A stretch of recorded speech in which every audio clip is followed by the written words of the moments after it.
The horrifying secret started on the 4th of July.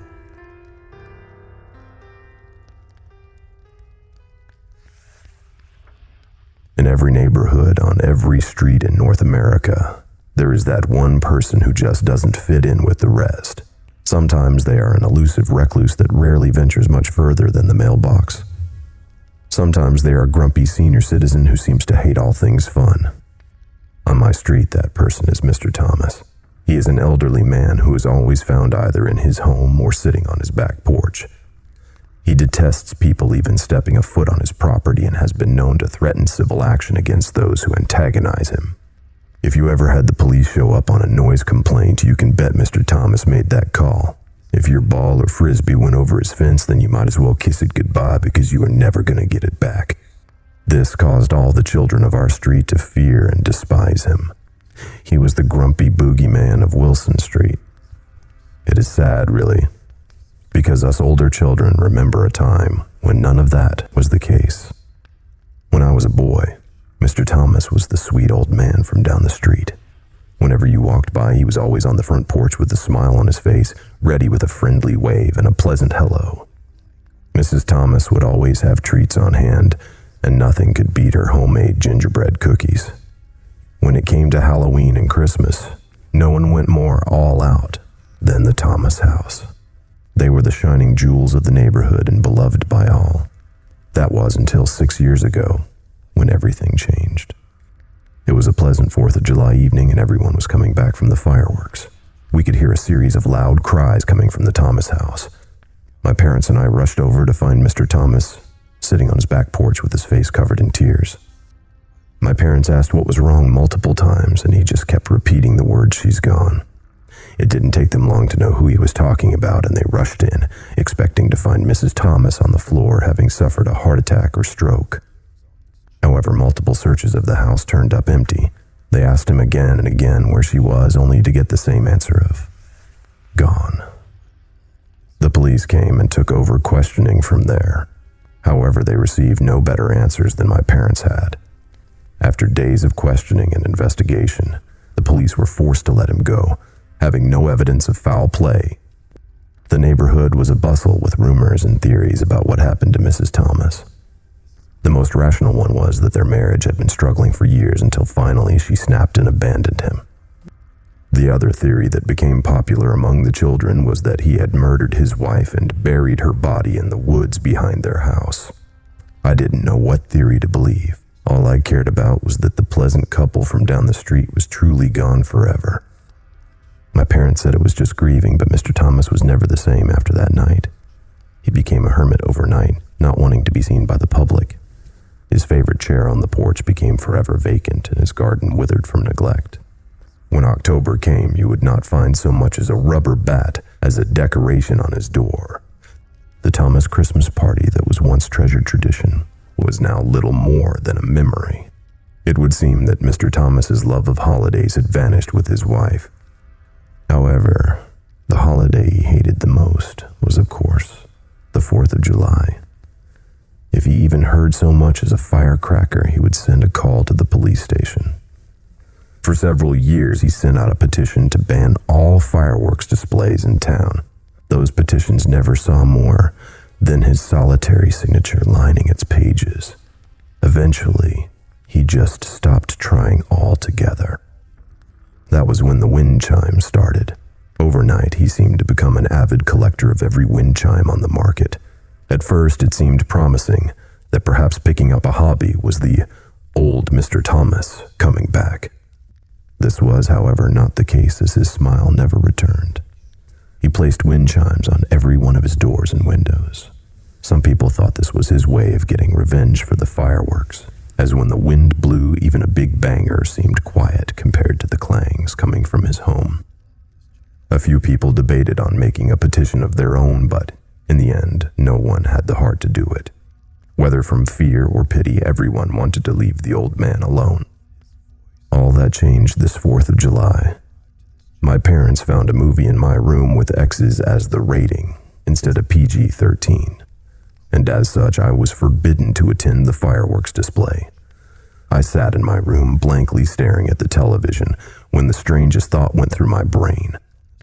This must be how Mr. Thomas feels all the time. I grew sad, remembering the man who once was. Today would be the hardest and loneliest day of the year for the old man. I could just picture him sitting all alone in his empty living room, and I felt a great sense of pity for him. Then, an idea that would make my younger peers faint entered my mind. I wanted to go and try to comfort him. My parents barred me from attending the show, but that didn't mean I had to remain in the house. I simply shrugged, then made up my mind to go and at least try to visit him. The streets were unnervingly dark and quiet. With everyone down at the park, the neighborhood felt more like a ghost town. The thought sent a strange chill down my back, and I quickened my pace. Mr. Thomas's house was the only one on the street with any lights on, and I knew he was home, as if I had any doubt to begin with. I walked slowly up his driveway and knocked gently on his door. I thought he might storm out with a scowl on his face and a shotgun in his hand. However, something even stranger happened. The door slowly swung open at my gentle knock. The idea of his door being unlocked was surprising enough, but to be left open was a complete anomaly. "Mr. Thomas?" I asked, while poking my head through the door. This was the first. I stepped into the living room and was almost unnerved by what I saw. I was completely surrounded by images of Mrs. Thomas.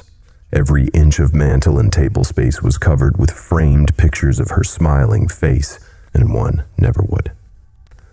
The house was completely quiet, and I considered leaving, but with the door left open, I became worried about Mr. Thomas's safety.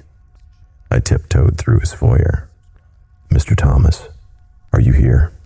It's Jimmy from down the street. I was just checking to see if you were okay." I called out into the silence of the room. No sound met my call. I stepped into the living room and was almost unnerved by what I saw. I was completely surrounded by images of Mrs. Thomas. Every inch of mantel and table space was covered with framed pictures of her smiling face. I felt sadness well up in me, for it had been years since I had seen her, and I had almost forgotten how radiant her smile was. I was then filled with a different feeling altogether: confusion. This wasn't the living room of a man who murdered his wife, nor one that was abandoned by her. Whatever happened to Mrs. Thomas, her husband loved and missed her terribly. I turned towards the dining room and was instantly assaulted by a very different series of images. Covering all the walls were drawings and paintings that I couldn't quite make out. Some of them were of splashes of color in a spiral, others of tall black figures with no discernible features. The images that unnerved me the most were of a pair of black and purple orbs. It seemed to be that Mr. Thomas had drawn these the most. They ranged in quality, with some looking like they were drawn with shaking hands, and others looking like a master painter had drawn them. Those orbs seemed to drill right into me, and I became uncomfortable in their presence. The drawings were so erratically placed on every inch of the walls that they radiated with a single word: madness. I considered leaving then and there, but that was when I spotted the door. Laying on the hardwood floor was the door leading to the basement. It had been ripped clean off its hinges from the outside. I went over and tried to lift it, only to discover that this door was made out of solid steel. This was the type of entryway that you might find on a bomb shelter. It possessed every type of lock known to man, and yet someone or something had torn it off as if it were plastic. I felt fear like I had never known take hold of me, and it was hitting all my will not to run away screaming. Leading away from the basement was a trail of scratch marks heading towards the back door. It looked as if someone was dragged across the floor, fighting the whole way. A voice in my head was screaming for me to run, to go home and call the police. But what if Mr. Thomas needed my help? I couldn't abandon this old man when it seemed like his life was in danger. Against all logic, I followed the trail of scratches leading to the back porch. The backyard showed even more signs of a struggle. The balcony rods were missing chunks of wood as if someone grabbed on with all of their might. In the lawn, several patches of grass were pulled out by the root. I could see a clear imprint of a body being dragged right into the woods, and it looked very fresh. My fear screamed at me, but I could not let it control me now, so I ran straight into the field of trees. I stepped quickly and carefully through the foliage of the forest. I did not know who was taking Mr. Thomas, but I knew that I could not let them hear me no matter what. The forest seemed far too quiet for a calm summer night. There were no creatures scurrying around, no owl looking for prey. They had all been smart enough to hide from the forest's invaders. The moon shone overhead, sending long shadows through the trees. I could feel my childhood fear of those shadows creeping up like a spider, and I began to shake. Looking back, it seemed to be so foolish to be afraid for. I was about to find out that there were things much worse than shadows and trees to fear. The trail ended in a small clearing, and there I could see Mr. Thomas kneeling in the dirt. I was about to call out to him, but that was when I noticed he was sobbing. I felt as if I had gone back in time, for those were the same sobs we had all heard exactly 6 years prior. He looked up into the dark trees on the other side of the clearing and began to beg. "Please just give her back.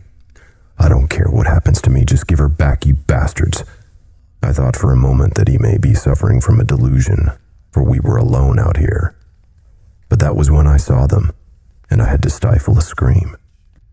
At the other end of the clearing, what I initially mistook for shadowy trees were actually figures. The figures were pitch black and impossibly long. Their bodies were completely disproportionate, with legs, which were far too thick, and arms, which were far too thin. They had to stand at least 7 feet tall, with elongated skulls. As my eye adjusted to the darkness, I could see no mouth nor nose on their face. They seemed to be covered in a layer of thick ooze. That was when I got a whiff of their scent and almost gagged. Their odor was beyond horrible and completely indescribable. There was nothing on this earth that matched their scent. It was at that moment that the thought occurred to me that these figures were just that. Not of this earth. The thought had me gasping audibly before I could control myself. All of the figures' heads snapped to me at once, and I could see their eyes for the first time. My blood turned cold in my veins as I stared into those eyes, and in an instant, I understood what those orbs in the drawings were. Their eyes were as black as their skin, and yet held a strange violet sheen to them. These were eyes that had seen countless worlds and galaxies, eyes that held the secrets of the universe, and now they were focused on me. A strange and nearly skeletal hand rose from the darkness.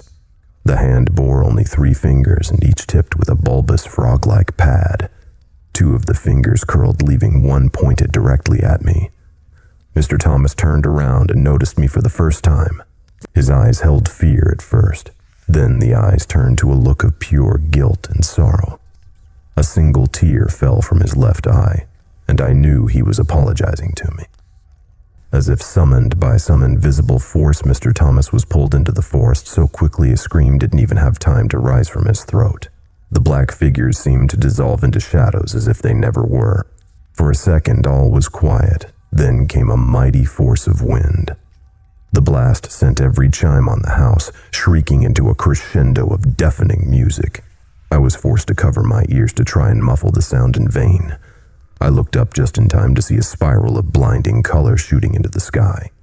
In what could only be the result of careful planning, the color spiral reached its peak height just as the town's fireworks began blasting into the night. The anomaly was lost in a sea of colors, and when all was finished, nothing remained in the sky but a mass of smoke. I don't know how long I stood there simply staring at the night sky. Eventually, my natural instincts kicked in, and I slowly made my way home so my parents wouldn't know I had left. I told them nothing when they came home. I debated on telling the authorities about what I saw, but would they believe such an impossible tale from a boy of barely 13? I thought not. No more than they would believe an old man whose wife had just disappeared. I simply kept my mouth shut and let nature take its course. It took the authorities 8 days to discover that Mr. Thomas was gone, and even then it was only because the mailman noticed that his box hadn't been emptied. The police were as clueless to his disappearance as they were with his wife. In the end, most people believe that he left town and committed suicide. Mr. Thomas, the so-called boogeyman of Wilson Street, was gone. He leaves behind no family and no next of kin. He only had 2 true pieces of inheritance, of which I am the sole benefactor. These are madness and solitary knowledge that these creatures will be back.